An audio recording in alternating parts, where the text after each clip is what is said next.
ప్రముఖ సినీ నటి శ్రీమతి సంగీత గారి ప్రారంభించారు. IVF చికిత్సలో 25% భారీ discount, free doctor consultation, free ultrasound scan. 49 అంటే సంతానం, 49 అంటే సంతోషం. కృష్ణా నదికి వరదలు వచ్చిన వెంటనే, బుడమేరు పొంగిన వెంటనే ఇది మన ధవళేశ్వరం కానీ లేదంటే ఇక్కడ మనకి ఏలేరు కానీ ఇవి కూడా నీటి మట్టాలు పెరుగుతూ ఉన్నాయి. సో వెంటనే శుద్ధగడ్డ నుంచి కూడా శుద్ధగడ్డ కాలం నుంచి కూడా నీళ్ళు వచ్చేస్తాయి, ముంపు ప్రాంతాలకు వచ్చేస్తాయి. వీటి మీద ఎప్పటికప్పుడు కలెక్టర్ షణ్మోహన్ గారితో కూడా మాట్లాడడం జరిగింది. మేము 2వ తారీఖు 3వ తారీఖు నుంచి మాట్లాడుతూనే ఉన్నాం, డేంజర్ లెవెల్స్ లేవని. ఒకసారి అంతకుముందు కూడా జరిగితే ఫస్ట్ లెవెల్ వార్నింగ్ ఇచ్చాం, మళ్ళీ తగ్గిపోయిందని చెప్పారు. ఇది కూడా ఏంటంటే కంటిన్యూస్గా మనకి విపరీత వర్షపాతం, క్లైమేట్ చేంజ్, ఇవన్నీ ఈ పరిస్థితుల వల్ల రాష్ట్రం ఎప్పుడు అన్ప్రెసిడెంటెడ్, ఎప్పుడు చూడనంత వర్షపాతం ఇవన్నీ జరుగుతూ ఉన్నాయి. ఈ నేపథ్యంలో ఇది ప్రత్యేకించి ఇప్పుడు లోపలికి వెళ్ళి చూస్తుంది వైఎస్ఆర్ కాలనీ, జగనన్న కాలనీ పేరు ఏదని అనుకోండి. ఇది బేసిక్ ఇది ఒక 32 ఎకరాలు 33 ఎకరాల స్థలం. ఇది దాదాపు ఒక 2000 పైచిలకు లబ్ధిదారులు. దీంట్లో ఉన్నదేమో ఇప్పుడు ప్రస్తుతం 10% మంది జనాభా ఉన్నారు. 10% మట్టుకే.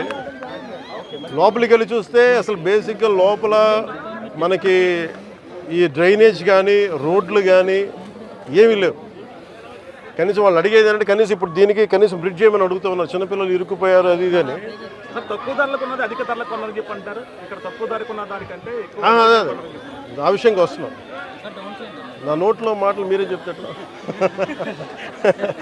అంటే ఇది ఇప్పుడు నేను మన బుడమేరు గురించి చెప్తాను. ఇది అంచెలంచెలుగా ప్రతి ఒక్కళ్ళు దీన్ని ఇంక్రిమెంట్గా పెంచుకుంటూ వెళ్ళిపోయారు.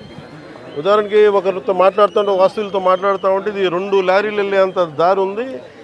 నదీ పరివాహక ప్రాంతాన్ని ఇది ఈజీగా వెళ్ళిపోయేది. కొంతమంది చెట్లు వేసి ఆ గట్లని వాళ్ళ పొలాలు కలుపుకోవటం అదొకటి.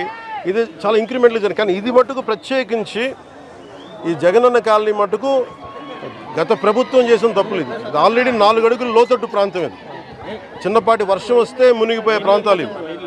అలాంటి చోట్ల వీళ్ళు 30 ఎకరాల పైగా 32-34 ఎకరాల పైగా వీళ్ళు ఇచ్చారు. ఇది మామూలుగా మనకి రిజిస్ట్రేషన్ ప్రకారం మనకి 13 లక్షలు ఉండేది. అది మార్కెట్లో మనం చూస్తే 30 లక్షలు. దీన్ని వీళ్ళు 60 లక్షల రూపాయలు పెట్టుకున్నారు. సో ఇది జగనన్న కాలనీ అనేది గత ప్రభుత్వం చేసింది. ఎన్ని 100 కోట్ల 1000 కోట్ల తేల్చి మన క్యాబినెట్ మీటింగ్లో తేల్చి చెప్పాలి. అన్ని మొత్తం కూర్చున్న దాని మీద వర్కౌట్ చేస్తున్నాం. దాంట్లో భాగంగా చూస్తే 30 లక్షలు మార్కెట్ రేట్ ఉండగా 60 లక్షలు పెట్టుకున్నారు. అది లోతట్టు ప్రాంతం. ఎవరు ఈ రోజుకి 10%కి మించి ఎవరు మనకి లబ్ధిదారులు లోపలికి రాలా.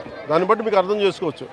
ఇలాంటి చోట్ల ఇప్పుడు ప్రత్యేకంగా ఛాలెంజ్ చేసి వీళ్ళు చేసిన తప్పుల్ని మేము కవర్ చేయాలి. వీళ్ళు ఇచ్చేసారు, ఆ తప్పుల్ని కవర్ చేయాలి. వాళ్ళకి ఇన్ఫ్రాస్ట్రక్చర్ ఏదైతే అవసరాలో ఆ ఇన్ఫ్రాస్ట్రక్చర్ డెవలప్ చేయాలి. ఇది ఇప్పుడు అలా కాదు. ఇప్పుడు మీరు ఏలేరు ఆధునీకరణకి వీటన్నిటికీ మీకు నిధులు కొరత, అంతే కదా. బేసిక్ నిధులు కొరత. మరి ఇక్కడ ఒక్క చోట మీరు ఇక్కడే చూస్తే దాదాపు 13 కోట్లు, దాదాపు మీరు చూసే 30%, 13 కోట్లు ఇక్కడ ఒక్క ఈ కాలనీకే వేస్ట్ చేశారు. ఇలాంటి ఒకరు చెప్పండి.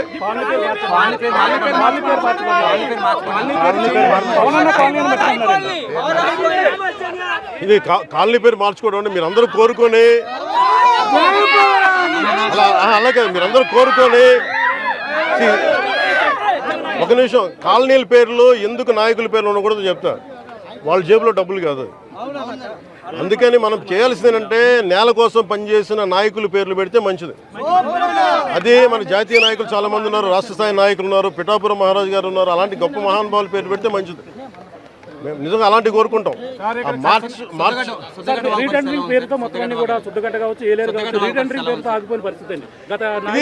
ఇప్పుడు మీకు డబ్బు పరిమితమైన డబ్బే ఉంటుంది. ఉత్తరాంధ్ర కూడా వెళ్ళినప్పుడు ఈ ఇళ్ల కాలనీ పట్టాల పేర్ల మీద ఎంత దోపిడీ జరిగిందో మీ అందరికీ తెలుసు.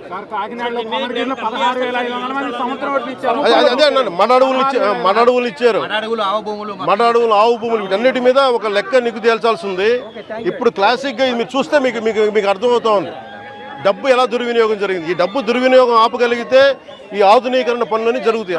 నేను దాన్ని మనస్ఫూర్తిగా నమ్ముతున్నాను. అంటే ఇది నేను ముందు నుంచి కూడా అధికారుల సంసిద్ధత ఎలా ఉంది, ఏ స్థాయిలో ఉంది అనేది ఫస్ట్ నేను ముందు నుంచి ఫోన్లో మాట్లాడుతున్నాను. ఈరోజు వచ్చి మొత్తం చేశాను. అన్నీ మనకి హెల్త్ క్యాంప్స్ కానీ వరద నీరు తగ్గగానే మనకి అంటువ్యాధులు వస్తాయి, దానికోసం చర్యలు ఏం తీసుకున్నారని కలెక్టర్ గారితో చెప్పినా కానీ చూడటం జరిగింది.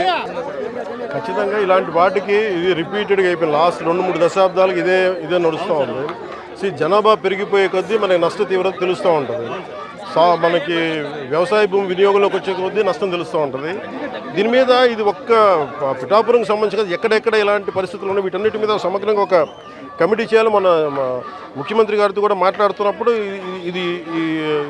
ఈ మాట మాట్లాడాము. దీని మీద అసలు టోటల్గా ఏమేమి ఉన్నాయి రాష్ట్రంలో ఎలాంటివన్నీ